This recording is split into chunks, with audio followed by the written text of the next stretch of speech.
চারটি ভুল কসম কখনো করবেন না। আমরা অনেক সময় আমাদের কথাকে গুরুত্ব দেওয়ার জন্য এবং এটাকে সত্য প্রমাণ করার জন্য বিভিন্নভাবে আমরা কসম করে থাকি, কিন্তু কিছু কসম এমন আছে যে কসম করলে আপনি শিরিক করে ফেলবেন এবং আল্লাহ তাআলার সাথে শিরিক করে ফেললে আপনি কিন্তু জান্নাতে যেতে পারবেন না। কারণ আল্লাহ তাআলা সব গুনাহ ক্ষমা করলেও শিরকের গুনাহ কিন্তু আল্লাহ ক্ষমা করেন না। আল্লাহ নিজে বলে দিয়েছেন 5 নম্বর পারা 5 নম্বর পৃষ্ঠা 4-5 নম্বর লাইন সূরা নিসার 48 নম্বর আয়াতে রব্বুল আলামিন বলেন, ইন্নাল্লাহা লা ইয়াগফিরু আন ইউশরাকা বিহি ওয়া ইয়াগফিরু মা দুনা যালিকা লিমান ইয়াশা।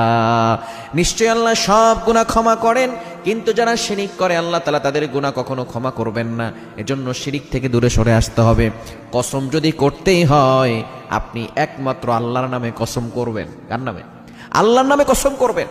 মুমিন ব্যক্তি যদি কোনো কিছু কসম করতে চায় আল্লাহর নামে কসম করবে। তবে আমরা বিভিন্ন ভুল কসম করে ফেলি। 1 নম্বর